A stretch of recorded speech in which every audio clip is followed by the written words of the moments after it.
صبح بدا من طلعته. امام راضی کہتے ہیں کہ سیدہ فاطمہ الزہرا رضی اللہ تعالی عنہ کے دونوں شہزادے حسنین کریمین بیمار ہو گئے تو سیدہ نے منت مانگی کہ بچوں کو شفا ہوگی تو 3 روزے رکھوں گی. شفا ہو گئی، روزے بھی رکھ لیے. اور جب مولا علی شیر خدا روزہ رکھنے کے لیے بیدار ہوئے، سیدہ فاطمہ الزہرا بیدار ہوئیں تو امام حسن اور حسین بھی اٹھ گئے. 7-8 سال کی عمر. اماں جی ہم نے بھی رکھنا ہے. صبح کھجور اور دودھ سے روزہ رکھ لیا گیا. عین افطاری کے وقت مولا علی کہتے ہیں فاقے چل رہے تھے، کہیں سے میں جوں لایا تھوڑے سے. سیدہ فاطمہ الزہرا نے پیس کر روٹیاں پکائیں. وہ وقت جو بڑا مشکل ہوتا ہے افطار کا، کہتے ہیں اس وقت جب کھانے کے لیے بالکل ہاتھ آگے بڑھنے لگے اور امید تھی کہ ابھی سیدنا بلال اللہ اکبر کہیں گے تو روزہ کھلے گا، لیکن ابھی چند ہی منٹ رہتے تھے کہ دروازے پر ایک فقیر نے صدا دی. کہنے لگا سارے مدینے کے دروازے کھٹکھٹا آیا ہوں، قحط ہے، فاقہ ہے، اے رسول اللہ کے خاندان والو، میں یتیم ہوں. کسی نے بتایا ہے کہ اور کوئی دروازہ کھلے نہ کھلے سیدہ کا دروازہ تیرے لیے ضرور کھلے گا. کیا یتیم کو روٹی ملے گی؟ تو حضرت مولا علی نے بچوں کی طرف دیکھا ہی تھا کہ امام حسن ساری روٹیاں جا کے دروازے پہ دے آئے. کھجور اور پانی سے افطار ہو گیا. صبح پھر کھجور اور دودھ سے روزہ رکھا. امام راضی کہتے ہیں عین وہ وقت جب افطار کا ٹائم آیا تو پھر دروازے پہ کسی نے صدا دی.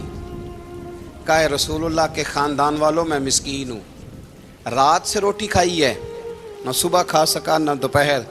کسی نے بتایا ہے کہ اس دروازے سے خالی کوئی نہیں جاتا. امام حسن نے پھر سارا لنگر اٹھایا اور پھر جا کے دے دیا. تیسرا دن پھر ہوا. مجھے لگتا ہے کہ جب افطار کا ٹائم آیا ہوگا نا تو یہ خود ہی سارے دروازے پہ دیکھتے ہوں گے، یہ کوئی آیا نہیں لینے والا ابھی تک. لگتا ہے کہ نظریں دروازے پہ تھیں. عین افطار کے وقت 3 روٹیاں جب جوں کی پک کے آئی تو ایک بھکاری نے صدا دی. کہنے لگا میں قیدی ہوں، آج ہی قید سے رہائی ملی ہے. پہلے دن کسی کے دروازے پہ صدا ملی ہے، دی ہے روٹی ملے گی. امام حسن وہ کھانا دے کے واپس لوٹے.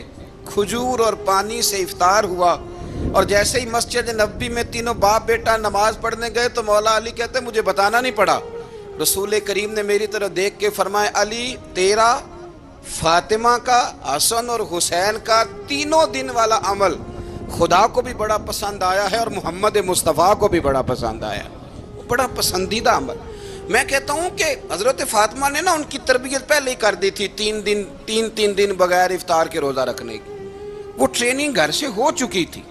اب میدان کربلا میں 3 دن بھوکا پیاسا رہنا ان کے لیے مشکل نہیں تھا. حضرت جناب سیدہ زینب بنت ابی رافع کہتی ہیں کہ سیدہ فاطمہ الزہرا نا ایک دن اپنے دونوں شہزادوں کو لے کے، جب حضور کی طبیعت مبارک بظاہر علیل تھی جس میں حضور کا وصال ہوا، دونوں شہزادے لے کے سیدہ فاطمہ نبی کریم کی بارگاہ میں گئیں. کہنے لگی یا رسول اللہ میرے بچوں کو کچھ دیجئے. سیدہ پاک تو حضور اٹھ کے بیٹھ گئے. اس کندھے سے امام حسن کو لگایا اور اس سے امام حسین کو لگایا اور فرمایا فاطمہ یہ جو میرا حسن ہے نا اس کو میں اپنی ہیبت اور سرداری دیتا ہوں، اور فرمایا یہ جو میرا حسین ہے نا حسین کو میں اپنی جرت اور سخاوت دیتا ہوں. میرا حسین جرت مند ہوگا اور سخی ہوگا. داتا گانج بخش علی حجویری، امام الاولیاء، سید الاصفیاء، داتا صاحب کشف المعجوب میں فرماتے ہیں ایک دن نا امام حسین کے پاس ایک شخص آیا بڑی دور سے کچھ مانگنے کا، حضور کچھ دیجئے. وہ شخص کہتا ہے کہ میرا ظرف یہ تھا کہ 4-5 دینار ملیں گے. تو امام حسین فرمانے لگے تھوڑی دیر بیٹھ جا، رزق آ رہا ہے. تو امام حسین کو حکومت وقت کی طرف سے نا 5 تھیلیاں ملی جس میں ایک تھیلی میں 500 اشرفیاں تھیں.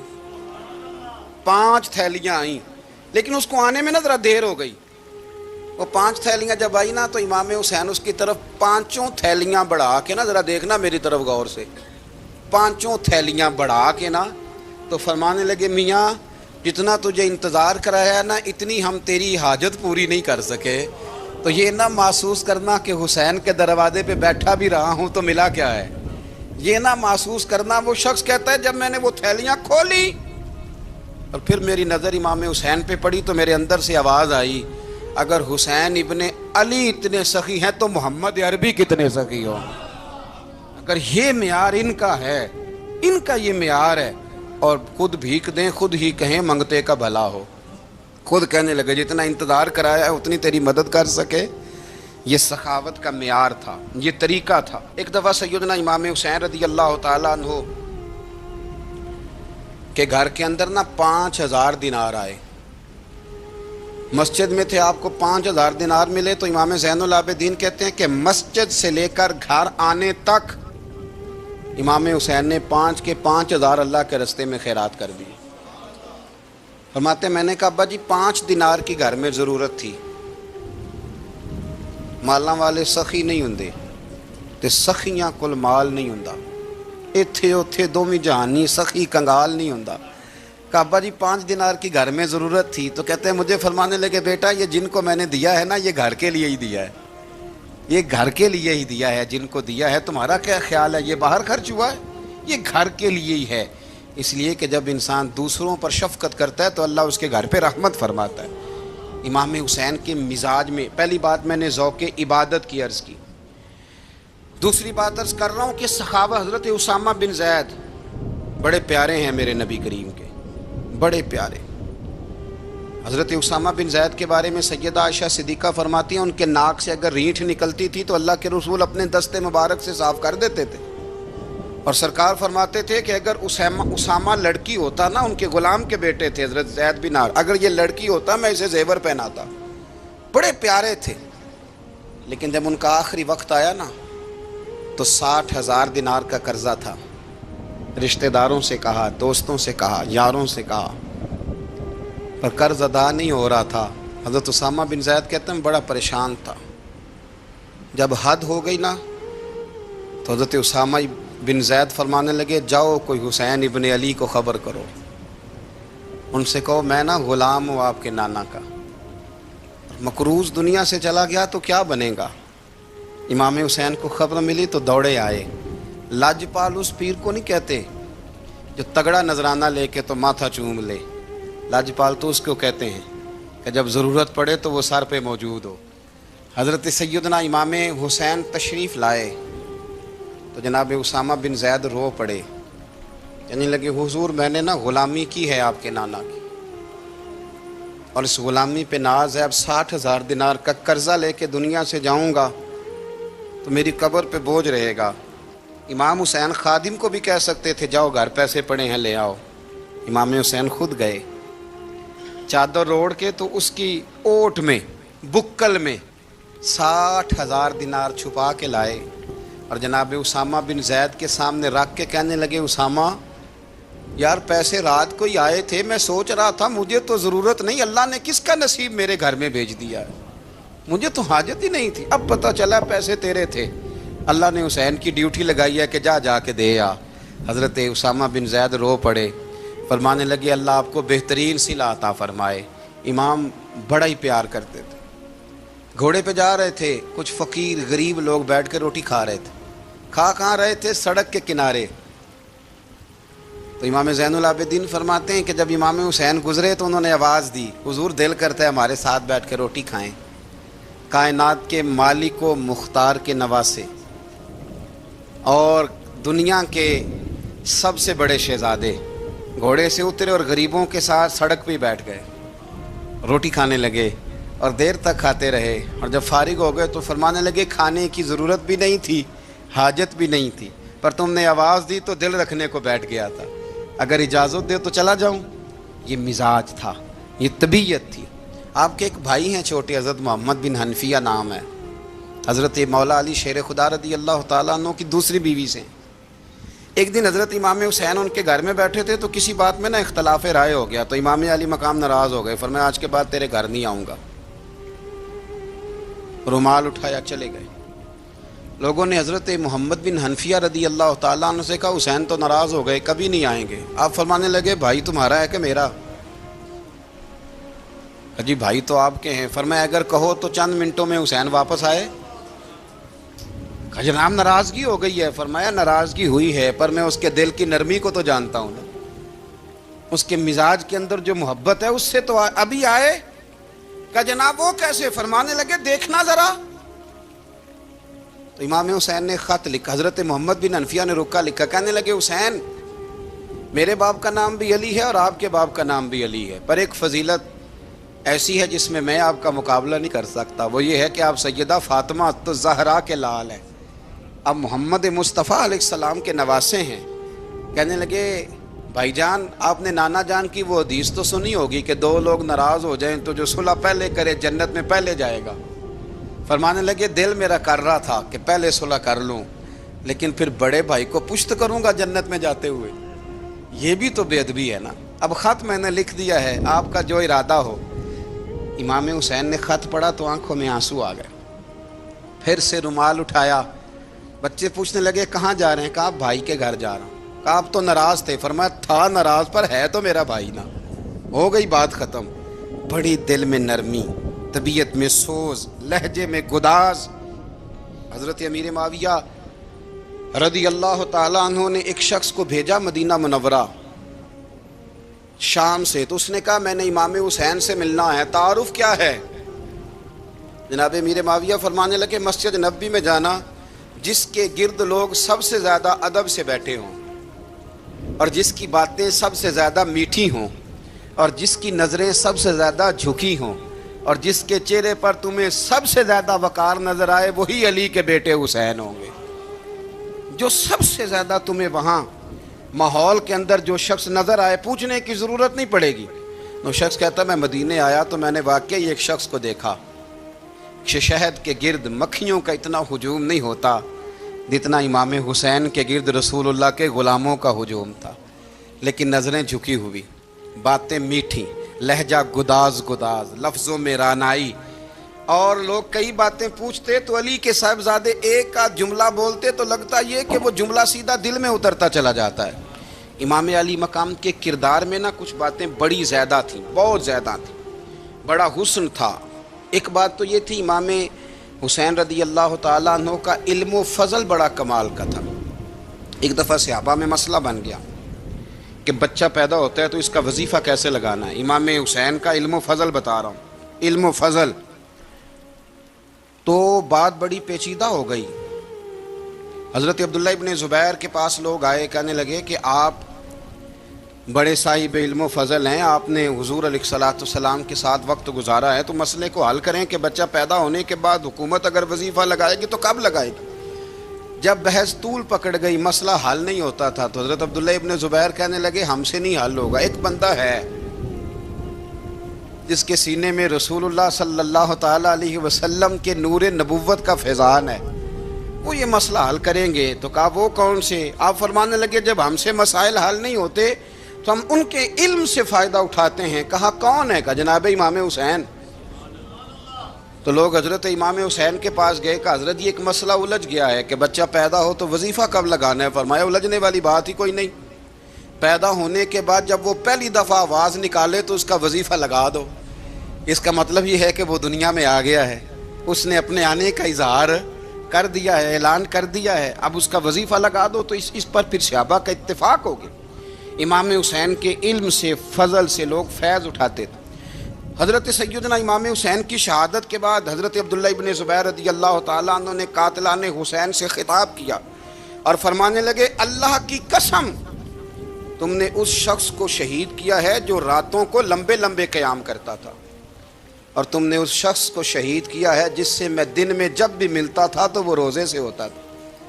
تم نے اس شخص کو شہید کیا جو قائم اللیل تھا، صائم الدہر تھا، اس شخص کو تم نے شہید کیا. آپ کو پتہ ہے کہ میدان کربلا میں جب 9 محرم کو ابن سعد نے امام حسین سے کہا کہ جنگ کرو اگر یزید کی بیعت نہیں کرنی، تو امام حسین نے فرمایا ایک رات کی مہلت دے دو، ایک رات کی مہلت دے دو. حضرت امام زین العابدین کہتے ہیں میں نے اپنے والد گرامی سے عرض کی کہ ابا جی آپ جہاد سے دور جانے والے تو ہیں نہیں، آپ تو جہاد سے پیار کرنے والے، اور یہ بھی پتہ ہے مجھے کہ یہ جنگ اب ہو کے رہے گی، تو ایک رات کی مہلت لینے کا معنی کیا ہے؟ بھئی کل بھی لڑنا ہے اور رات بھی لڑنا ہے، تو ابا جی ایک رات کی مہلت. تو سیدنا امام حسین رضی اللہ تعالیٰ عنہ فرمانے لگے بیٹا رات کی مہلت اس لیے لی ہے کہ میں آج رات کھل کے اپنے رب کی عبادت کر لوں، میں استغفار کر لوں، میں لمبے سجدے کروں۔ اور کہا زین العابدین تو جانتا ہے نا کہ مجھے نماز سے، تلاوت سے، دعا سے اور استغفار سے بڑا پیار ہے۔ رسول کریم علیہ السلام نے فرمایا، جامع ترمذی میں موجود ہے، فرمایا میں جا رہا ہوں پر تمہیں دو بڑی بھاری بڑی وزنی چیزیں دے کے جا رہا ہوں۔ صحیح ستہ کی روایت، دو وزنی چیزیں تمہارے بیچ چھوڑ کے جا رہا ہوں، اگر ان کو تھام کے رہو گے تو کبھی گمراہی تمہارے پاس نہیں آئے گی۔ یا رسول اللہ وہ کون کون سی؟ فرمایا ایک اللہ کی کتاب دے کے جا رہا ہوں اور دوسرا اپنا خاندان دے کے جا رہا ہوں۔ اگر اہل بیت نبوت کو تھامے رہو گے، ہمارے بزرگوں نے لکھا ہے کہ یہ جو حضور نے کتاب اللہ اور پھر اپنی اہل بیت کا تذکرہ فرمایا تو اس کا مطلب یہ ہے کہ تھیوری دیکھنی ہوئی تو قرآن دیکھنا، اور پریکٹیکل دیکھنا ہوا تو علی اور فاطمہ کو دیکھنا، حسن اور حسین کو دیکھنا، ان کو دیکھنا۔ نبی کریم علیہ الصلاۃ والسلام کے اہل بیت منارہ نور ہیں، ان کی محبت، ان کا پیار کیوں بھلا؟ اس لیے کہ یہ وہ خوبصورت لوگ ہیں جن کو خود میرے نبی پاک نے تراشا ہے۔ ان کی سیرت میں جتنے رنگ ہیں وہ رسول کریم نے خود بھرے ہیں۔ ان کی ایک ایک بات کا خیال نبی پاک نے رکھا ہے، حضور نے از خود انہیں اپنی صحبت عطا کی ہے۔ زیادہ دور نہیں تھا سیدہ فاطمہ کا گھر، مسجد نبوی کے ساتھ تھا، اللہ کے رسول دن میں 2 دفعہ جایا کرتے تھے۔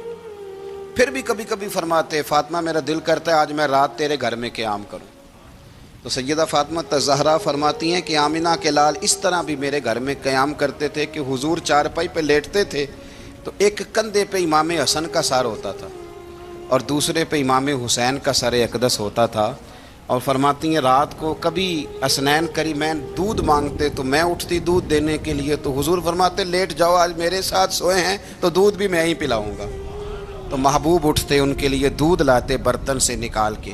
حضور نے انہیں وقت دیا اور پھر ان کی چھوٹی چھوٹی چیزوں کا خیال رکھا۔ صحیح بخاری میں موجود ہے، تربیت پر توجہ دی۔ امام حسین تشریف لائے، ابھی عمر مبارک 7 سال کے قریب تھی، مسجد نبوی میں صدقے کی کھجوروں کا ڈھیر لگا ہوا تھا۔ چھوٹا بچہ جو ہوتا ہے نابالغ، اس پر شریعت کے احکامات نہیں آتے۔ صدقے کی کھجوروں کا ڈھیر تھا مسجد نبوی میں۔ یہ تربیت ہے، یہ ٹریننگ ہے جو اللہ کے محبوب نے خود انہیں عطا فرمائی۔ صدقے کی کھجوروں کا ڈھیر تھا، امام حسین حضور کے ساتھ آئے تو امام علی مقام نے ایک کھجور اٹھا کے منہ میں رکھ لی۔ شارحین نے لکھا ہے لگتا یہ ہے کہ کئی دنوں کی بھوک تھی، کیونکہ یہ فاقہ اہل بیت کا بڑا محبوب ہے۔ مجبور نہیں تھے، وہ تو خزانوں کے مالک تھے، پر غریبوں سے محبت کی وجہ سے فاقے کیا کرتے تھے، یہ ان کی پسند ہے فاقہ کرنا۔ تو ایک کھجور امام علی مقام نے رکھ لی تو اللہ کے رسول نے گلے میں انگلی ڈال کے نکال دی، تو فرمایا حسین یہ صدقہ ہے، یہ میری اہل بیت کے لیے درست نہیں ہے۔ حضور نے خود تربیت کی، اور پھر سیدہ فاطمہ الزہرا نے اپنے بچوں کو تراشا، ان پر محنت کی۔ میں اکثر گزارش کرتا ہوں دوستوں سے، میں کہتا ہوں کربلا کا واقعہ کوئی حادثاتی نہیں ہے، اس کے پیچھے پوری ایک لاجک ہے، اس کے پیچھے پورا ایک فلسفہ ہے۔ ایسے ہی کوئی آدمی 3 دن بھوکا پیاسا رہ سکتا ہے؟ کسی آدمی کو صبح اس نے کھانا کھایا اور شام تک کھانا نہ ملے تو ٹانگیں کانپتی ہیں۔ رمضان المبارک میں عبادت کی نیت سے روزہ رکھنے والے بھی شام کو بڑے پریشان ہو جاتے، اور مسلسل 3 دن کھانا نہ کھایا جائے اور پانی نہ پیا جائے، اور حال یہ ہے کہ وہی آدمی تلوار لے کے میدان میں نکلے اور اس کی حالت یہ ہو کہ لوگ اس کے آگے دوڑنا شروع کر دیں، ہزاروں کی فوجیں تاب نہ لا سکے۔ علی کا گھر بھی وہ گھر ہے کہ جس گھر کا ہر ایک بچہ جسے دیکھو وہی شیر خدا معلوم ہوتا ہے۔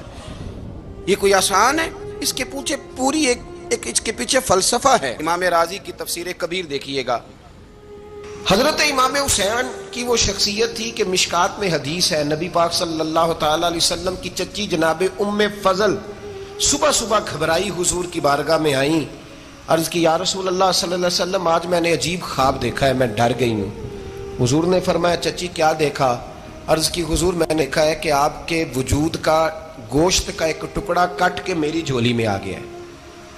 حضور یہ کیا ہے؟ تو محبوب خواب سن کے مسکرائے، فرمایا چچی یہ پریشانی والا خواب نہیں، یہ تو خوشی والا خواب ہے، اللہ فاطمہ کو بیٹا عطا کرے گا اور وہ تیری گود میں کھیلا کرے گا۔ چونکہ وہ میرے وجود کا ٹکڑا ہوگا لہذا خواب تجھے یہ آئی ہے. تو امام حسین پیدا ہوئے, امام حسن کی عمر ابھی 11 مہینے تھی. تو نبی پاک نے امام حسین کو جناب ام فضل اپنی چچی کی گود میں دے دیا کہ فاطمہ کے لیے دونوں بچے سنبھالنا مشکل ہوگا.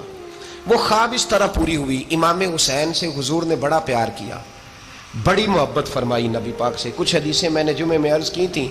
حضرت ابو ہریرہ رضی اللہ تعالیٰ عنہ کہتے ہیں یہ واحد بچہ تھا حضور کے گھرانے کا کہ میں نے دیکھا کہ نبی پاک صلی اللہ علیہ وسلم بیٹھے تھے تو یہ حضور سے کہہ رہے ہیں, نبی پاک سے, کہ نانا جی اٹھ کے کھڑے ہو.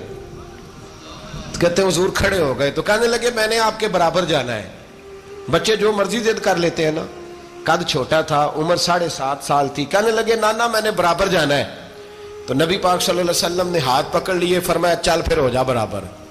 تو حضرت ابو ہریرہ کہتے ہیں انہوں نے حضور نے ہاتھ پکڑے, اوپر کھینچا تو امام حسین نے پہلے اپنے پیر حضور کے گھٹنوں پہ رکھے, پھر نبی پاک کے سینے پہ رکھے, اور جب ان کا قد سر تھوڑا سا حضور سے اونچا ہو گیا تو محبوب فرمانے لگے چل بس کر, تو نے تو کہا تھا آپ کے برابر ہونا ہے, تو اوپر نکل گیا ہے, چل بس کر. فرماتے ہیں پھر امام حسین نے زبان باہر نکالی تو محبوب ان کی زبان چوسنے لگے, پھر ساتھ لٹا لیا اور انہیں سونگھنے لگے.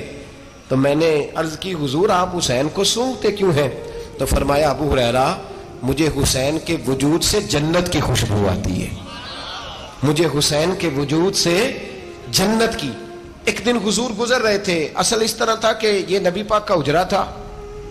جن لوگوں کو اللہ نے مدینے کی زیارت کرائی ہے وہ جان سکتے ہیں نبی پاک کا حجرہ تھا. تو حضور کے حجرے کی اس جانب یعنی مسجد کی جو بالکل سیدھ ہے اس کی بیک میں سیدہ فاطمہ رہتی. تو حضور اکثر نہ نماز کے لیے جب نکلتے تو حضرت فاطمہ کے حجرے کے پاس سے ہو کر دوبارہ محراب میں جاتے. محبوب حجرے کے پاس سے گزرے تو امام حسین رو رہے تھے. تو حضرت فاطمہ نے کسی بات میں جھڑک دیا تو امام حسین رونے لگے. تو نبی پاک نماز کے لیے گئے تو واپس لوٹ آئے اور واپس تشریف لا کے کہا فاطمہ حسین کو کیا ہوا؟ عرض کی یا رسول اللہ تنگ کر رہے تھے میں نے ڈانٹ دیا ہے. کیا خوبصورت جملے ہیں حدیث پاک میں. سرکار نے فرمایا فاطمہ اس کو حسین کو نہ رونے نہ دیا کر, یہ جب روتا ہے نا تو میرے دل کو تکلیف ہوتی ہے. تو بی بی صاحبہ کہتی ہیں یہ حکم آیا نبی پاک کا میرے نا, پھر میں نے ڈانٹنا چھوڑ دیا. یہ ان کے فضائل تھے کم, ان کی تربیت خود نبی پاک نے فرمائی. پہلی بات تو یہ ہے کہ نبی پاک نے دعا مانگی تھی یا اللہ میرے گھر والوں کو زیادہ روزی نہ دینا, انہیں ایک وقت روٹی دینا, ایک وقت کی بھوک دینا. یہ جو 10 دن کربلا میں انہیں ٹینشن نہیں نہ ہوئی, انہیں عادت تھی فاقہ کرنے کی, انہیں 3 دن وصلی روزے رکھنے کی عادت تھی. پہلی بات. دوسرا یہ کہ جہاد کی تربیت حضور خود کراتے تھے. حضرت فاطمہ الزہرا کہتی میں پردے کے پیچھے دیکھ رہی تھی, نبی پاک نے امام حسن اور حسین سے فرمایا چلو میرے سامنے کشتی لڑو. تو دونوں حضرات آپس میں جب کشتی لڑنے لگے تو نبی پاک نا امام حسن کو کہتے ہیں حسن حسین کو ٹانگوں سے پکڑو, حسن حسین کو پیچھے سے پکڑو. جب نبی پاک بار بار امام حسن کو بتا رہے تھے تو سیدہ پیچھے سے بول پڑی, کہنے لگی یا رسول اللہ آپ چھوٹے کو بتائے آپ بڑے کو بتا رہے ہیں. بڑا تو پہلے 11 مہینے بڑا ہے تو آپ چھوٹے کو بتائے بڑے کو بتا رہے. تو فرمایا فاطمہ تو چپ کرنا, جو میں دیکھ رہا ہوں تو نہیں نہ دیکھ رہی. ایک کو میں بتا رہا ہوں دوسرے کو جبریل امین بتا رہے ہیں. لیکن اس کے ساتھ ساتھ امام حسین رضی اللہ تعالیٰ عنہ کا جذبہ جہاد, امام حسین کی استقامت. آج لوگ ادھر ہوتے ہیں جس طرف ہوا کا رخ ہوتا ہے.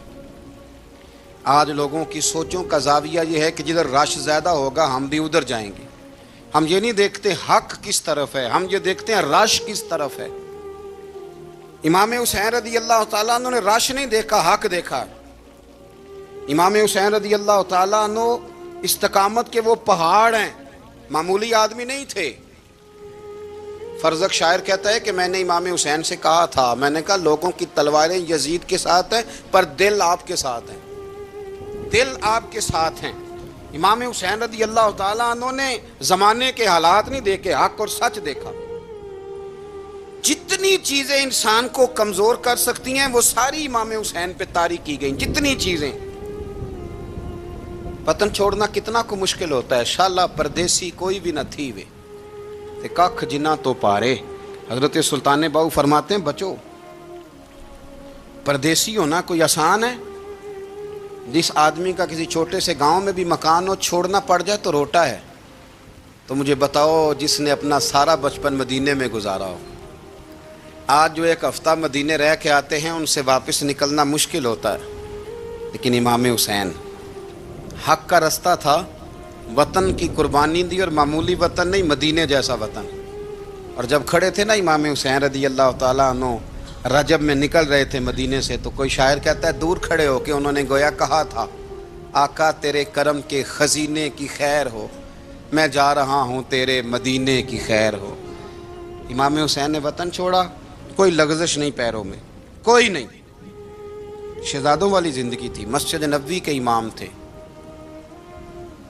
نبی کریم علیہ السلام کے روضہ اطہر پر تشریف رکھتے تھے، زمانہ حیا کرتا تھا، شان و شوکت تھی، پر حق کے لیے چھوڑا، نکل کر خانقاہوں سے ادا کر رسم شبیری. اور پھر بڑا مشکل ہوتا ہے، جس شخص کے ساتھ بچے اور عورتیں ہوں وہ تو یہ کہہ کے لڑائی سے جان چھڑاتا ہے کہ میرے ساتھ فیملی ہے، نہ ہوتی تو تجھے بتاتا.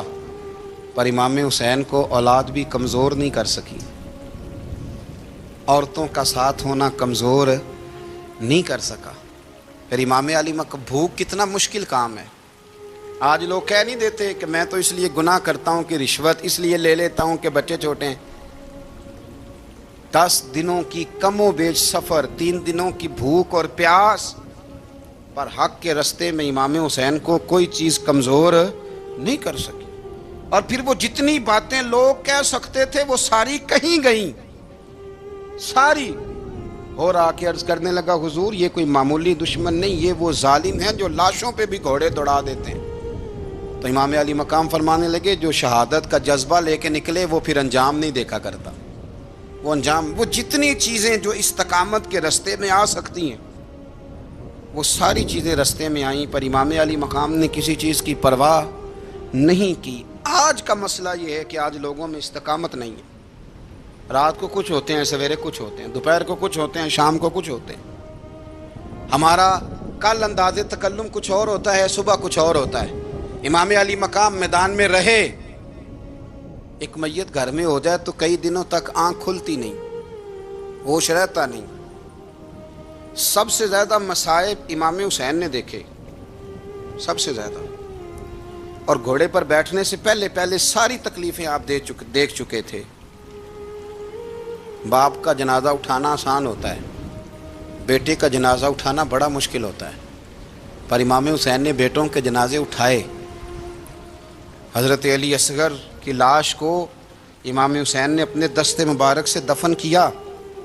اور جناب علی اکبر کی میت کو جب آپ اٹھا کے لا رہے تھے تو سیدہ زینب فرماتی ہیں کہ مجھے یوں کبھی لگتا تھا حسین کا قد بڑا ہے اور کبھی لگتا تھا علی اکبر کا قد بڑا ہے. اور فرماتی ہیں کہ پھر حضرت قاسم بن حسن کو بھی وہ اٹھا کے لائے، اور جناب عباس کے وجود سے الگ ہونے والے بازو انہوں نے لا کے حضرت عباس کے وجود کے ساتھ بھی رکھے. انہوں نے یہ سارا منظر دیکھا. لیکن جب حسین ابن علی اپنی دفعہ گھوڑے پہ سوار ہوئے تو لگتا یہ تھا کہ ان سے زیادہ بہادر کوئی نہیں. ایک جملہ بھی یزیدی فوج کے سامنے امام حسین نے کمزور نہیں کہا، ایک جملہ بھی، ایک فکرہ بھی کچا نہیں بولا، کہیں بھی کوئی منت نہیں کی، کسی جگہ بھی ان کے پائے استقلال میں کوئی لغزش نہیں آئی. جب لوگوں کو پتہ چل جائے کہ اب سامنے موت ہی موت ہے، سوائے اس کے چارہ کچھ بھی نہیں، تو بہت ساری رخصت اور اجازت تو دین بھی دیتا ہے. پر امام حسین کسی جگہ کسی رخصت پر عمل کرتے نظر نہیں آتے. ڈٹ کے بات کی، ڈٹ کے. اور پھر جب میدان میں نکلے، اللہ اکبر، تو ابن سعد کہنے لگا کہ اگر 2 کر کے، ایک کر کے جاؤ گے تو یہ 45,000 کا لشکر سارا حسین کاٹ ڈالے گا.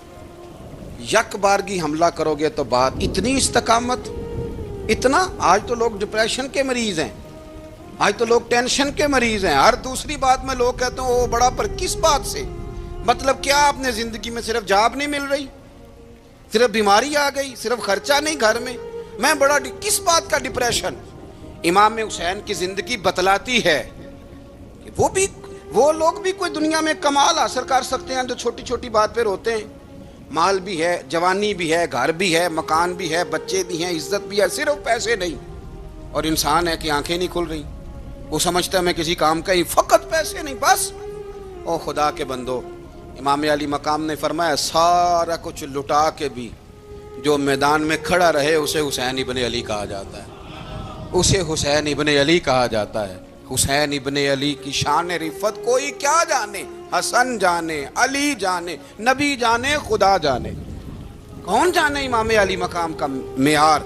تو امام حسین رضی اللہ تعالیٰ عنہ کی زندگی ہمیں بتاتی ہے کہ ذوق والی عبادت کرو۔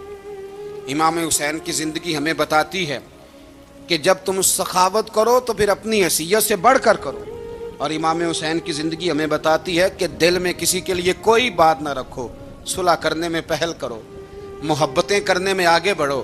اور امام حسین کی زندگی ہمیں بتلاتی ہے کہ جب دنیا میں تم نے کچھ کرنا ہے تو پھر ڈٹنا بھی سیکھو، پھر کھڑے ہونا بھی سیکھو۔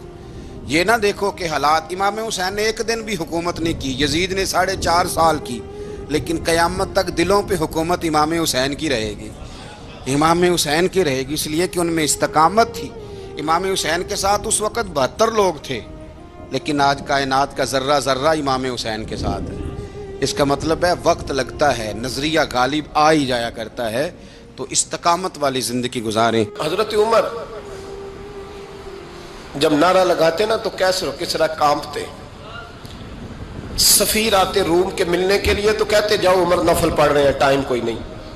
ایک دن اندر میٹنگ ہو رہی تھی، حضرت عمر میٹنگ میں بیٹھے تھے، آپ کے بیٹے ملنے آئے عبداللہ ابن عمر، ابا جی اندر آ جاؤ، فرمایا دروازے پہ کھڑا ہو، میں ضروری بات کر رہا ہوں، اندر نہ آنا۔ جناب عبداللہ ابن عمر کہتے ہیں میں دروازے پہ کھڑا ہو گیا، تھوڑی دیر گزری تو امام حسین بھی آ گئے۔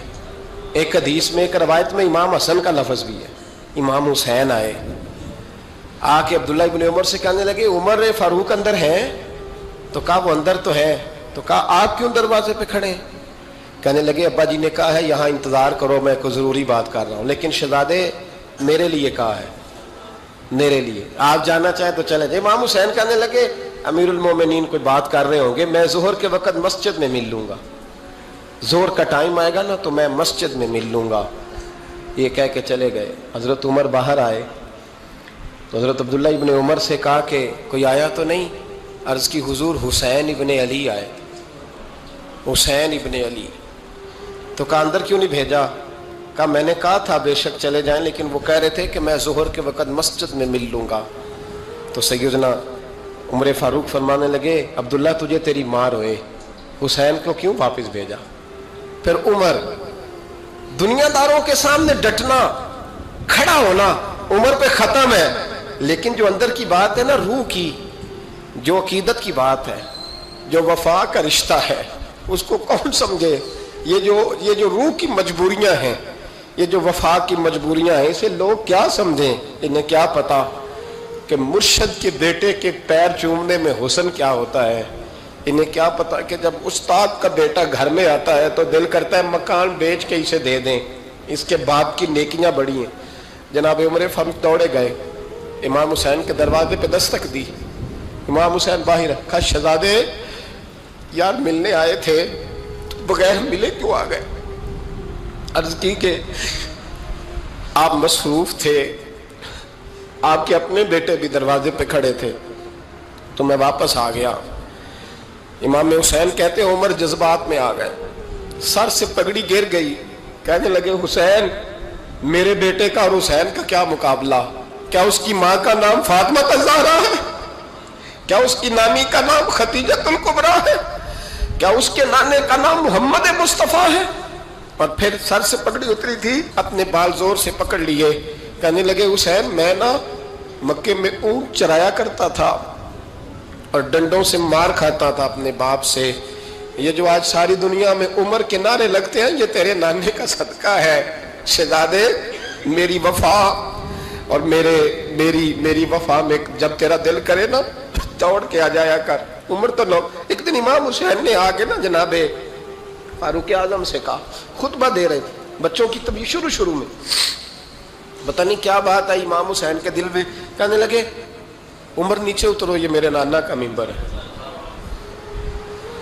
تو حضرت سیدنا عمر سنو، کبھی میرا بھی بچہ آ جائے تو میں کہتا ہوں اس کو پکڑو یار، بچوں کو تو نہیں نا جمعوں میں مطلب ذکر کیا جاتا، اترنا میرے نانے کا ممبر ہے۔ جناب عمر اتر کے نیچے کھڑے ہو گئے تو کہا جا کے اپنے نانے کے ممبر پہ بیٹھ۔ تو تو حضرت عمر رو پڑے، کہنے لگے شہزادے میرے نانے کا ممبر ہی کوئی نہیں ہے ہی نہیں، یہ ممبر یہ مصلی یہ تیرے نانے کی شان ہے، میرے نانے کا کوئی ممبر نہیں، تیرے ہی نانے کا ممبر ہے۔ تھوڑی دیر کھڑے رہے تو امام حسین کہنے لگے اچھا کوئی نہیں آپ کے نانے کا ممبر کا نہیں، کہا چلو پھر میرے نانے کے ممبر پہ بیٹھ جاؤ چلو خیر ہے، کوئی نہیں آپ کے نانے کا، کہا نہیں، تو کہا کوئی نہیں پھر میرے نانے کے۔ جب حضرت عمر بیٹھے تو بڑا شاندار جملہ کہا، فرمانے لگے میں ممبر پر مرضی سے نہیں بیٹھا تھا، مجھے ابو بکر نے بٹھایا تھا، اور پھر حسین کے کہنے پہ میں اترا ہوں، اب مجھے حسین نے بٹھایا ہے، اب کسی کی جرت ہے تو عمر کو اتار کے دکھائے، اب میں حسین کا تیری نسل پاک میں۔ اللہ تعالی ہمیں ان کے فیوز و برکات عطا فرمائے۔ آخر دعوانا ان الحمدللہ رب العالمین۔ اللہم صل علی سیدنا و مولانا محمد، اللہم صل علی سیدنا و مولانا محمد۔ اللہ کے شیر ہے در کرار پر درود، اللہ کے شیر ہے در کرار پر درود، اللہ کے شیر ہے در کرار پر درود۔ حضرت حسن حسین کے کردار پر درود، اللہم صل علی سیدنا و مولانا محمد وعلی سیدنا علی و سیدتنا فاطمہ و سیدتنا زینب و سیدنا حسن و سیدنا حسین وعلی آلہ وصحبہ وبارک وسلم۔ زینب کی بارگاہ میں